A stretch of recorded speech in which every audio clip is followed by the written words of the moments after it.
inviter ce matin à tourner dans l'Évangile de Matthieu, s'il vous plaît. L'Évangile de Matthieu, au chapitre 26. J'aimerais vous parler d'une expérience que l'apôtre Pierre a vécue dans les derniers jours du ministère du Seigneur Jésus et qui est devenue une des expériences les plus pénibles pour lui en tant que personne. C'est son reniement finalement du Sauveur. Ce moment-là où à 3 reprises, il a dit aux gens qu'il ne connaissait pas son Sauveur, qu'il ne connaissait pas le Seigneur Jésus. Cette occasion où il s'est détourné de sa relation avec Jésus pour pouvoir plaire aux hommes, où il a préféré être bien vu par son prochain plutôt que par Dieu et par celui qui l'avait envoyé. J'aimerais vous parler de ce sujet-là ce matin, le reniement de notre Sauveur. Quand on sent la pression, quand on se sent intimidé, quand on a peut-être honte de notre Sauveur, et comment est-ce qu'on peut changer, comment est-ce qu'on peut s'assurer de ne pas tomber comme Pierre? Quelles sont les leçons qu'on peut apprendre de l'expérience de Pierre alors qu'il a renié son Sauveur, alors qu'il a fait ce mauvais choix-là? Matthieu chapitre 26, à partir du verset 30 jusqu'au verset 46. Matthieu chapitre 26 au verset 30. On nous dit, après avoir chanté les cantiques, ils se rendirent à la montagne des Oliviers. C'est vraiment frappant, après leur culte. Le repas pascal avait un élément d'adoration dedans, puis ils venaient de prendre le repas lors de la Pâque juive. Ils avaient adoré Dieu, puis ensuite Pierre allait vivre un des événements les pires de sa vie. Puis comment est-ce que c'est frappant, comment est-ce qu'on peut changer si rapidement. Verset 31, alors Jésus leur dit, « Je serai pour vous tous, sans exception, cette nuit, une occasion de chute. Car il est écrit, je frapperai le berger et les brebis du troupeau seront dispersées.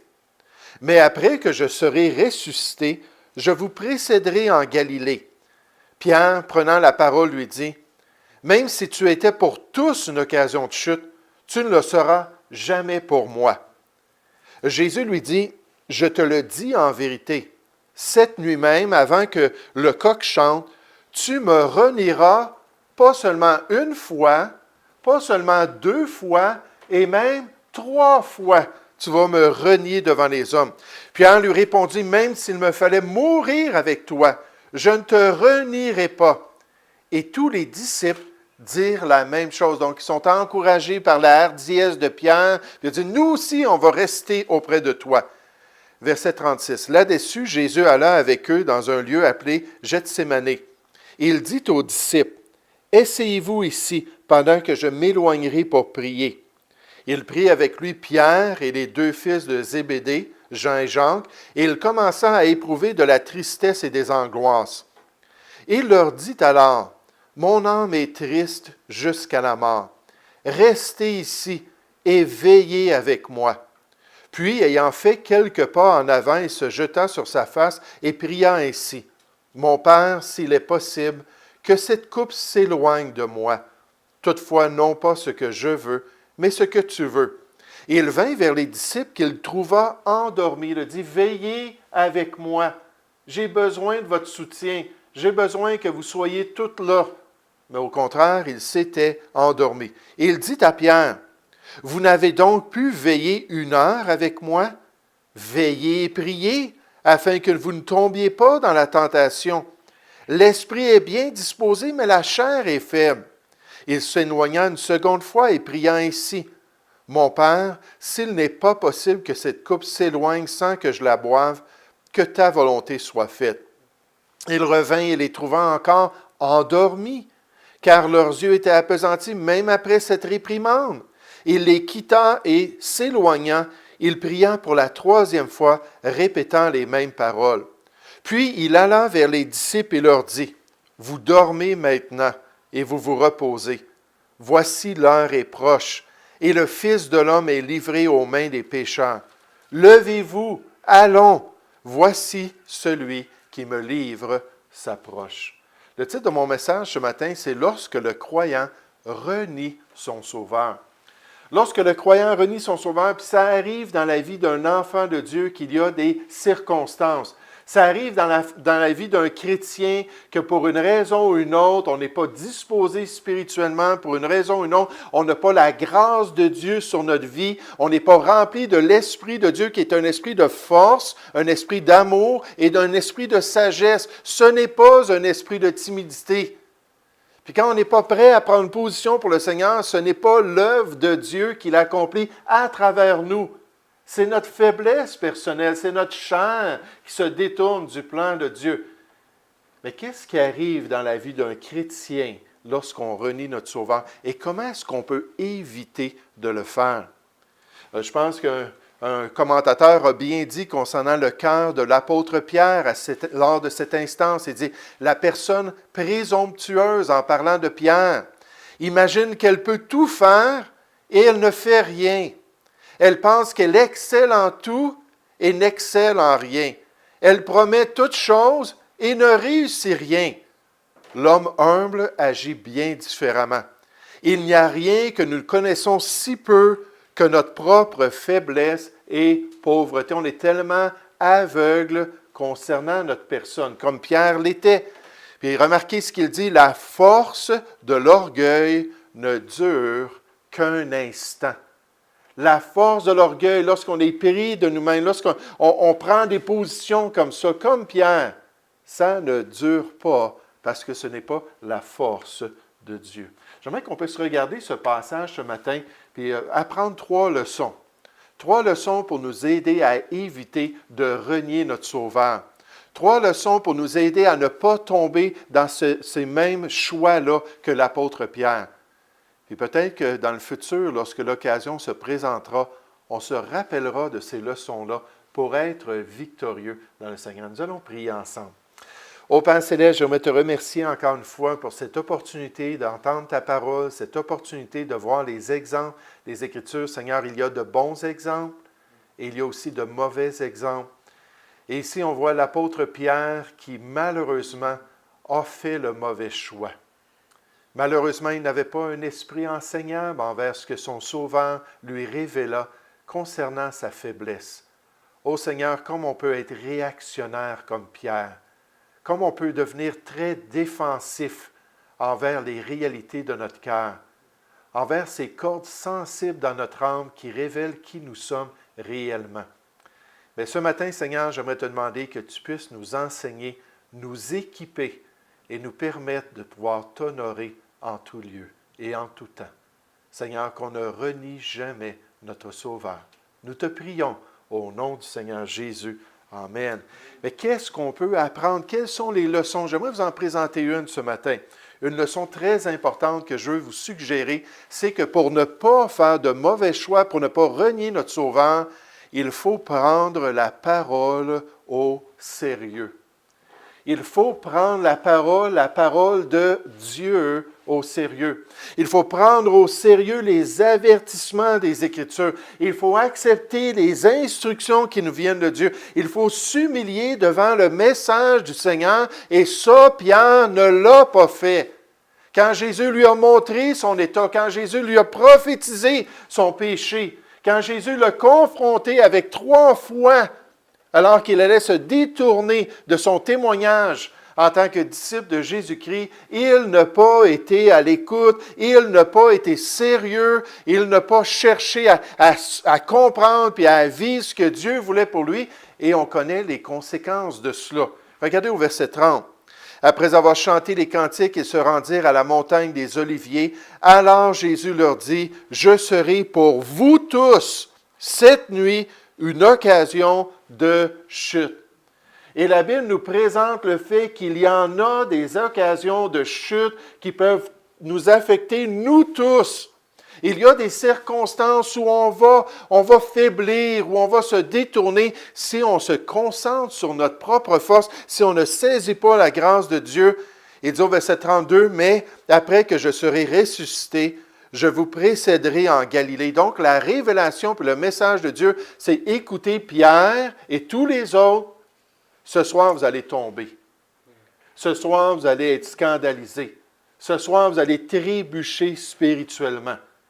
Puis là, Pierre entend ça, puis Je ne sais pas pourquoi Pierre se voyait comme étant meilleur que les autres, mais ça l'a sorti de sa bouche. C'est de l'abondance du cœur. La Bible nous dit que la bouche parle. Puis tout de suite, ça a sorti de sa bouche. Voyons donc, moi, Pierre l'apôtre, je vais te renier. C'est ridicule, ça ne se produira pas. Verset 33. Pierre, prenant la parole, lui dit, même si tu étais pour tous une occasion de chute, même si c'était difficile pour tous les apôtres et tous tes disciples, tu ne le serais jamais pour moi.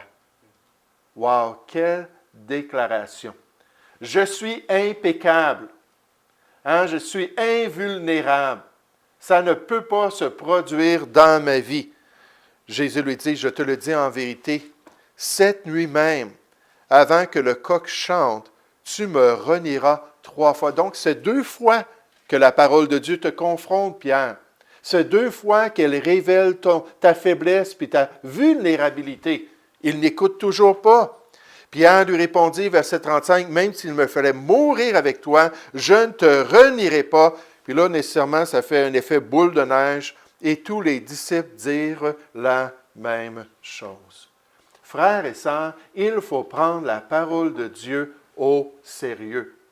Quand Dieu adresse une question dans notre vie, quand Dieu essaie d'aborder des pratiques, peut-être des gens qu'on côtoie, peut-être des circonstances qu'on permet, puis que Dieu nous dit, faites attention, c'est dangereux. Si on est sage en tant que chrétien, on va ouvrir nos cœurs. Si on est sage en tant que chrétien, on va développer de la prudence. On va être prêt à faire attention, à s'éloigner des situations qui pourraient nous faire tomber. Puis en tant que chrétien, il faut être prêt à s'humilier devant la sagesse parfaite de notre Père céleste. Dieu nous révèle des choses parce qu'il sait les réalités spirituelles. Il connaît exactement ce qu'on a besoin d'entendre. Je me souviens en tant que jeune chrétien, des fois, lorsqu'il y avait des prédications, je me promenais, on était une assemblée d'à peu près 170 personnes, puis je me promenais dans l'assemblée, puis là, j'entendais les gens parler. Puis là, il y avait des pères de famille, puis il y avait des hommes d'affaires dans l'assemblée, des gens. Moi, j'avais 21 ans, j'étais à peine un adolescent qui venait de passer l'âge adulte. Là, je les écoutais parler, puis combien de moqueries il y avait. Combien de personnes riaient de ce que le pasteur venait d'enseigner. Franchement, ça se peut-tu? C'est ridicule ce qu'il a dit. Là, j'entendais ça, puis ça me blessait dans mon cœur. J'aimais mes 2 pasteurs. J'avais confiance que c'était des hommes intègres, j'avais confiance que c'était des hommes qui connaissaient la parole, qui avaient une certaine expérience, qui présentaient le message de Dieu. Puis là, ces gens-là riaient. Ça ne m'arrivera pas, ça, à moi. Ça ne peut pas se passer dans ma vie. Puis cette attitude-là m'a montré comment c'est important en tant que chrétien d'être humble devant le message de Dieu. Puis je peux vous dire, ces gens-là, lorsqu'on est parti en tournée d'église, lorsqu'on est parti pour devenir des implanteurs d'église, on les a plus revus, mais on a entendu parler. On a retourné une couple de fois pour visiter notre assemblée qui nous envoie. Même la sœur de Maxime Tousignan assiste dans cette assemblée-là aujourd'hui. On est retourné à quelques reprises. Et c'est frappant, toutes ces personnes-là ne sont plus là. Puis en fait, ils ont fait naufrage dans leur vie spirituelle. Se sont éloignés de Dieu. Il y a peut-être eu des circonstances comme Pierre. Puis je ne me réjouis pas de cela, loin de là. Mais Dieu était là pour les avertir. La Bible nous dit que l'orgueil précède la chute. Puis quand on est orgueilleux, là, on va en avoir des problèmes comme Pierre, parce qu'on n'est pas prêt à apprendre du message de Dieu. Dans Proverbe 13, au verset 13, on nous présente la bonne attitude et la mauvaise attitude. On nous dit, celui qui méprise la parole se perd. On s'égare, on s'éloigne, on se jette dans les problèmes. Pourquoi? Parce qu'on n'a pas d'égard. Jésus, tu es le Fils de Dieu, puis on a cru en toi. À qui irions-nous? Tu as les paroles de vie, mais pouce égales. Tu ne me diras pas là, ce que je peux ou ne peux pas faire. Je suis capable de rester debout pour toi. Puis qu'est-ce qui est arrivé? Pierre s'est égaré. Il s'est perdu spirituellement. Il a fait une des grandes bévues. Quand on pense à l'apôtre Pierre aujourd'hui, sa réputation, bien souvent, c'est « Ah, mais c'est celui qui a nié son Sauveur à 3 reprises. » Parce qu'il n'avait pas la bonne attitude. Mais la Bible nous dit, celui qui craint, qui respecte profondément le précepte, l'instruction de la parole de Dieu, est récompensé. Lui, il va apprendre des Écritures. La Bible, pour lui, ça va être vivant et efficace. Ça va lui donner de la sagesse dans les voies de Dieu. Dans Galates 6 au verset 7, ça dit « Ne vous y trompez pas, on ne se moque pas de Dieu.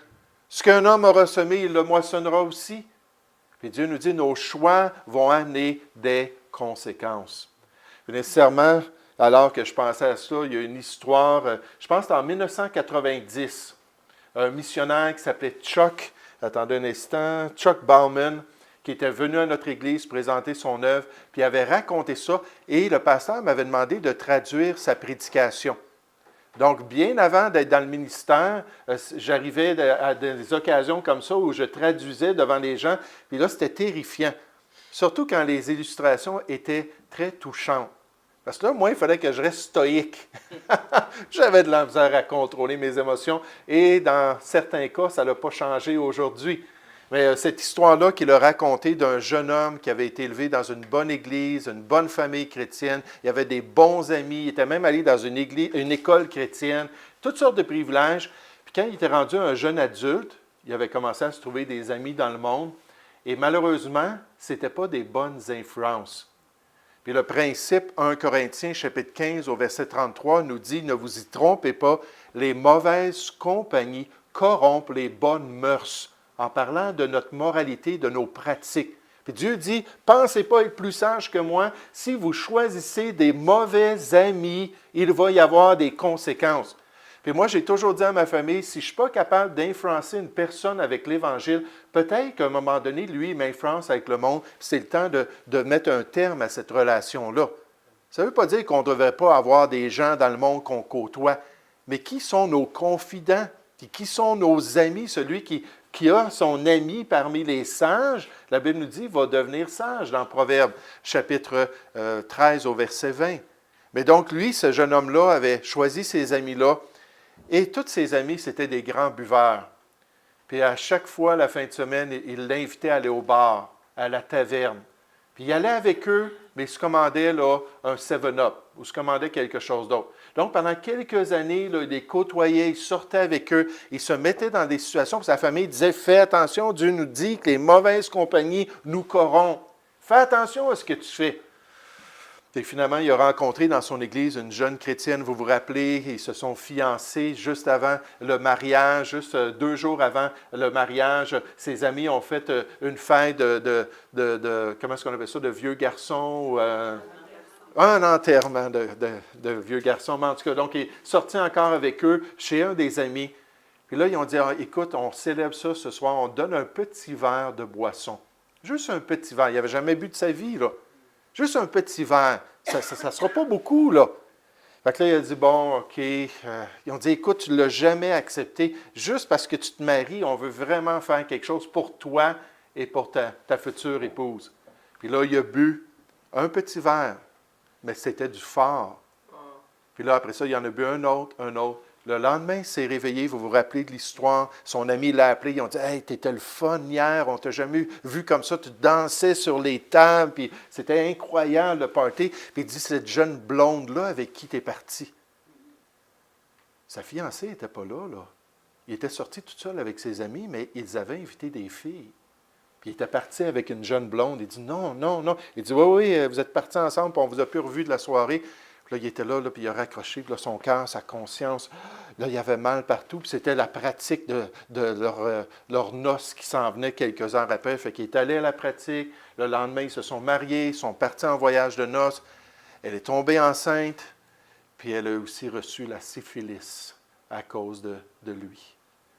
Puis le premier bébé qui est né, ou le seul bébé qui est né, dans le fond, c'était une petite fille blonde aux yeux bleus qui était aveugle. Puis avec toute la situation, puis toute la conscience, puis les douleurs dans son âme, finalement, ce jeune chrétien-là s'est enlevé la vie. Mais pourquoi est-ce qu'il a eu tous ces mauvais choix-là dans sa vie? C'est parce qu'il n'a pas eu d'égard pour la parole de Dieu. Il n'a pas été sérieux envers le message des Écritures. Il n'a pas écouté 1 Corinthiens 15 au verset 33 qui disait « Fais attention, les gens autour de nous vont nous influencer, vont nous affecter. Sois certain de faire de bons choix dans ta vie. Mais ça, c'est une leçon que Pierre aurait dû apprendre et je pense qu'il l'a appris. Après ça, il parle avec un grand égard dans ses écrits de la parole de Dieu. Mais la deuxième leçon qui peut nous aider, c'est qu'il ne faut pas, puis on voit ça chez Pierre, il ne faut pas nous prendre pour un autre. Il ne faut pas nous prendre pour un autre. En tant que chrétien, il ne faut pas penser qu'on est si bon, si spirituel, si fort dans le Seigneur. Il ne faut pas être aveuglé concernant nos propres faiblesses. Il faut se rappeler, puis j'espère que vous allez prendre ça à cœur, qu'on bronche tous les chrétiens, puis de toutes sortes de manières. C'est Jean qui écrit ça, c'est un apôtre de Christ. Ça fait des années qu'il suivait le Seigneur. Ça fait des années que la Pentecôte s'était produite. Puis il dit, nous bronchons tous en tant que chrétiens et ça continue. Et toute notre vie, on va être faible. Et toute notre vie, on va devoir dépendre de Dieu. On bronche de toutes sortes de problèmes, de toutes sortes de manières. Les chrétiens ont des problèmes. Les enfants de Dieu ont des faiblesses. Ils sont vulnérables dans différents aspects de leur vie et il n'y a pas d'exception. Et ça, Pierre, au niveau de son témoignage pour Jésus, c'était une faiblesse. Qu'est-ce que les autres vont penser? Qu'est-ce que mes voisins vont dire? Comment est-ce qu'ils vont me voir à l'avenir s'ils savent que je suis un enfant de Dieu? Et comment est-ce que je peux faire des compromis pour le cacher? Comment est-ce que je peux agir assez comme le monde pour que personne qui le voie, peut-être dans mon habillement, peut-être dans mon comportement, peut-être dans mes paroles, je vais parler comme un bon Québécois. Ah, je devrais vous faire jouer mon témoignage à l'âge de 21 ans quand j'ai été sauvé. Je parlais comme un bon Québécois. Puis peut-être parler comme cela, pour pas que les gens se sentent mal à l'aise autour de nous. Puis faire tous les compromis au monde. Mais Pierre n'a pas écouté. Regardez encore le verset 31. Alors Jésus leur dit, « Je serai pour vous tous, cette nuit, une occasion de chute. » Puis Jésus savait celui qui allait lever la main. Puis il disait, « Pas moi, pas moi. » Puis il savait qu'il avait besoin d'entendre cela. Verset 32, « Mais après que je serai ressuscité, je vous précéderai en Galilée. » Pierre, prenant la parole, lui dit, « Même si tu étais pour tous, une occasion de chute, moi, je ne suis pas comme le restant de tes disciples. Tu ne le seras jamais pour moi. » Là, Pierre se place dans une classe à part. Il se place dans une élite spirituelle. Moi, là, la tentation, ce n'est pas un problème dans ma vie, comme ceux qui disent que leur vieille nature a été irradiée lors de leur salut. Je ne fais jamais rien de mal. Je ne commets jamais de péché. Je ne me détourne jamais de la volonté de Dieu. Puis malheureusement, ici, ce qu'on voit, c'est que Pierre manquait d'humilité. Il manquait cette perspective-là qui nous permet de nous voir correctement. Son appréciation personnelle n'était pas honnête. Il ne voulait pas comprendre ses faiblesses. Il ne voulait pas accepter l'aide de Dieu pour rester debout dans les voies du Seigneur.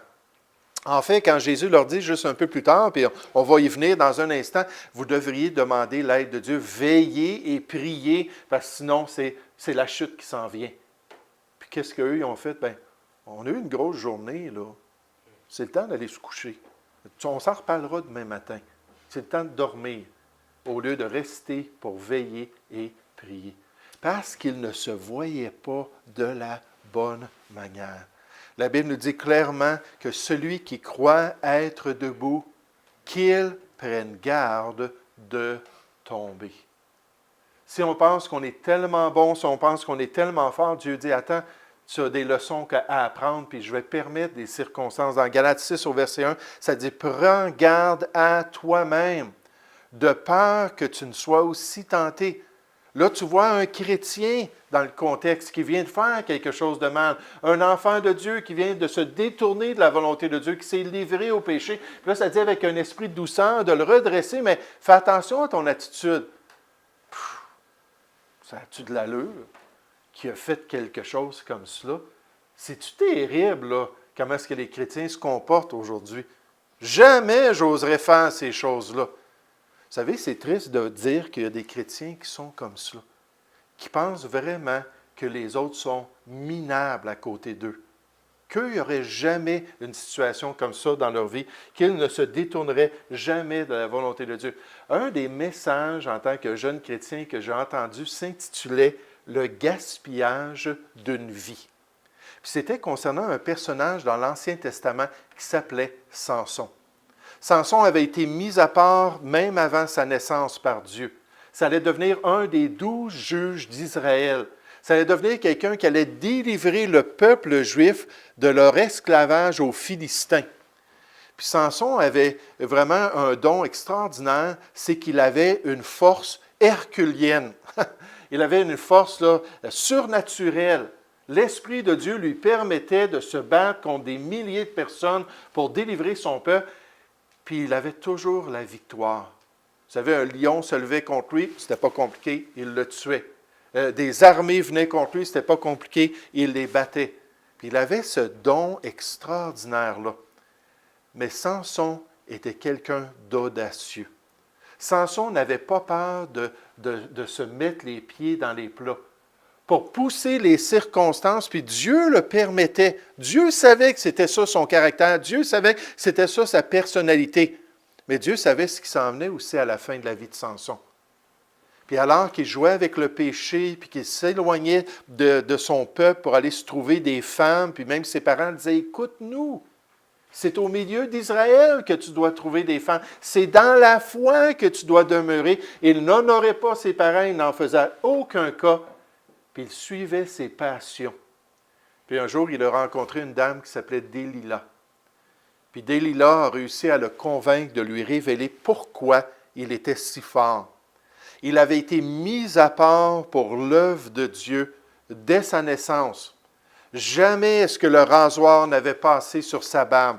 Jamais est-ce qu'on avait coupé ses cheveux. Jamais est-ce qu'il n'avait touché à cette liste-là de différents ingrédients, cette liste-là de différentes nourritures, comme tout ce qui venait de la vigne. Il ne devait pas du tout en consommer. Et tant qu'il était consacré à Dieu, il avait cette force-là. Puis finalement, Délila a appris que si elle coupait ses 7 couettes, qu'il allait perdre sa force. Puis elle l'a endormi, puis là, elle a fait venir un des Philistins, puis ils ont commencé leur travail tout délicat de couper ses cheveux qui étaient consacrés à Dieu, sans qu'il s'en aperçoive.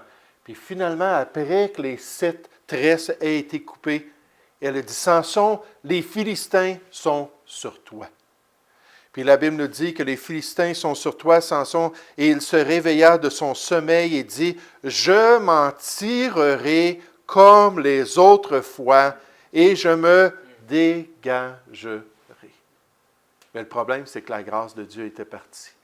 La force du Seigneur n'était plus avec lui. Oh, en tant que chrétien, il faut réaliser nos faiblesses. En tant qu'enfant de Dieu, il faut comprendre qu'on fait partie de l'être humain et on a des manquements de toutes sortes. Puis à la lumière de ça, il faut être sage et il faut être prudent. Est-ce qu'on prend la parole de Dieu au sérieux? Est-ce qu'on prend les instructions du Seigneur au sérieux? Est-ce qu'on est même comme les gens à l'époque de Néhémie qui tremblaient devant le message de la parole de Dieu, qui étaient touchés, qui étaient sensibles au message de Dieu? Deuxièmement, il ne faut pas se prendre pour un homme. J'ai des problèmes dans ma vie. J'ai des faiblesses. J'ai des manquements.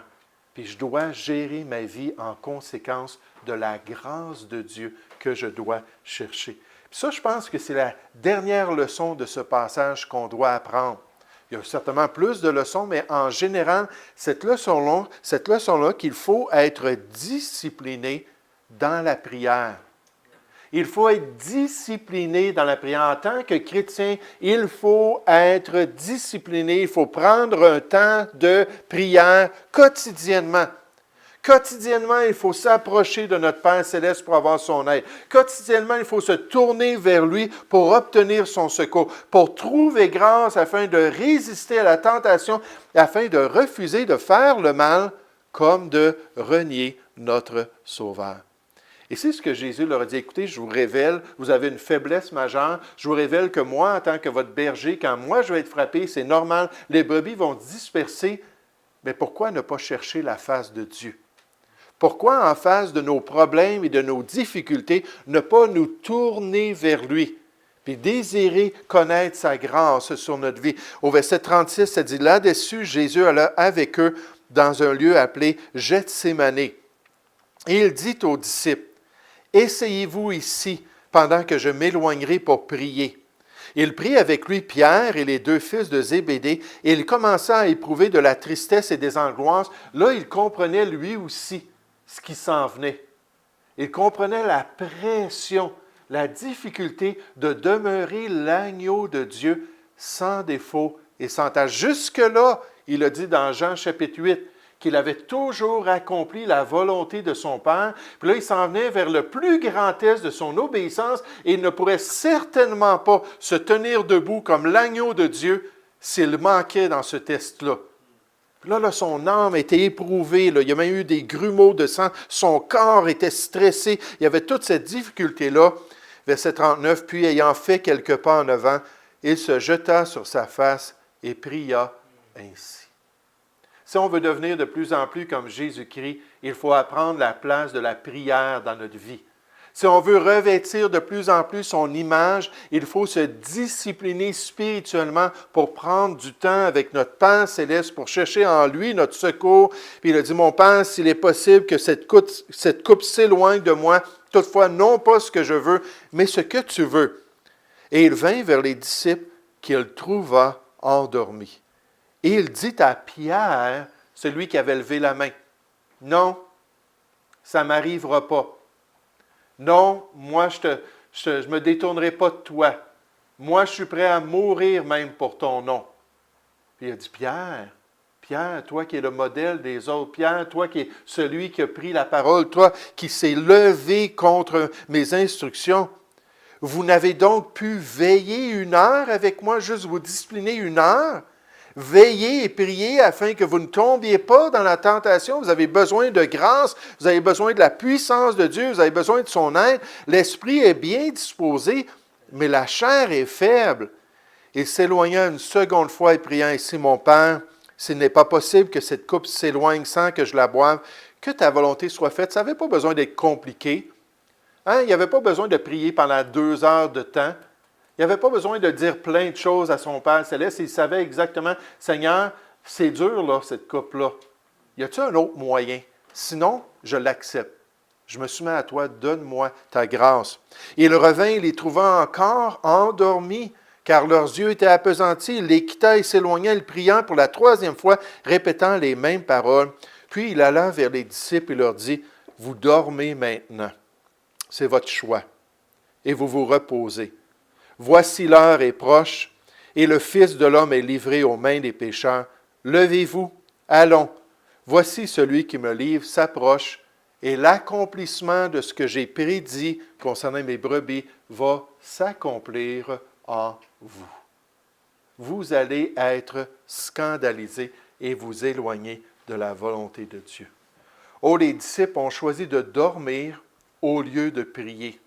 Ils ont choisi de dormir au lieu de prendre du temps avec le Seigneur. Ils ont choisi de dormir au lieu de combattre spirituellement pour avoir la grâce de Dieu sur leur vie. Puis des chrétiens qui sont toujours fatigués, des chrétiens qui veulent toujours dormir quand c'est le temps de faire des choses spirituelles, je pense qu'il y a un problème. Des fois, on va parler à un chrétien de choses mondaines, un chrétien de ses passe-temps, puis là, l'entrain, puis la joie, tout ça. Ah ben, on a de la distribution, ou bien non, on va aller faire l'évangélisation, ou bien non, on va venir faire du nettoyage à l'église, puis plus d'énergie, plus d'entrain, plus de désir. Oh, il y a un problème avec ça. Puis il y a des conséquences qui vont venir. Ce n'est pas un bon augure, ce n'est pas un bon signe spirituel. La Bible nous dit dans 1 Timothée 4, au verset 8, « Exerce-toi à la piété. » Puis la piété, ça inclut un temps avec le Seigneur. C'est un élan du cœur pour s'approcher de Dieu et faire des choses pour le Seigneur. Puis le mot exercer, ça veut dire « entraîne-toi comme un athlète ». Entraîne-toi dans ton quotidien. Prends du temps à chaque jour. Assure-toi de passer du temps avec le Seigneur. Mets ça comme une priorité. Écris-le sur ton calendrier quotidiennement. Du temps avec le Seigneur. Du temps dans la présence de Dieu. Dans Hébreux 4,16, ça dit de s'approcher de lui avec assurance. S'approcher du trône de la grâce. Le trône de Dieu, c'est là qu'on va trouver la grâce. C'est là qu'on peut trouver son secours dans nos besoins pour nous accomplir, pour nous aider à accomplir la volonté de Dieu. Ah, je suis certain, pendant longtemps, Pierre était déçu. Je suis certain qu'il avait des remords. Il a pleuré amèrement une fois après l'événement et probablement à maintes reprises. C'était une des grandes bévues de sa vie. Il n'avait pas pris au sérieux la révélation de Dieu. Il n'était pas prêt à se voir comme Dieu le voyait. Pas le grand apôtre Pierre, non, l'apôtre Pierre qui a besoin de moi. L'apôtre Pierre qui a besoin de ma grâce, qui a besoin de mon aide pour accomplir sa volonté. Et l'apôtre Pierre qui doit prendre du temps dans la prière, qui doit s'approcher de Dieu pour trouver la grâce, être secouru dans tous ses besoins. Cette semaine, je lisais concernant un homme très célèbre dans l'histoire de la Première Guerre mondiale. Son nom, c'est Manfred von Richthofen. Probablement, je ne le prononce pas bien, mais on l'appelait le Baron Rouge. C'était le plus grand pilote allemand pendant la Première Guerre mondiale. Il avait abattu au-dessus de 80 avions ennemis. Il était vraiment l'expert des attaques entre avions.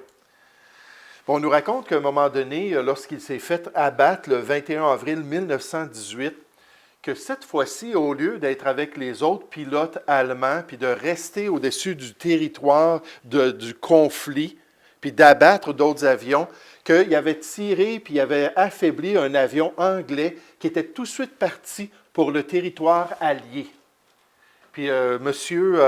Manfred von Richthofen a décidé de partir après. Puis il l'a suivi, puis l'avion, l'anglais essayait de fuir, puis de réussir à l'enlever derrière lui. Il n'était pas capable. Vraiment, le Baron Rouge était un expert. Puis là, il tirait occasionnellement, puis il affaiblissait encore plus l'avion. Là, il était rendu complètement dans le territoire ennemi. Puis les gens étaient surpris. Il y a des témoignages de personnes qui l'ont vu passer, puis il y avait de l'équipement pour essayer de tirer sur lui, puis d'autres avions sont partis après lui. On n'est pas certain qui l'a abattu.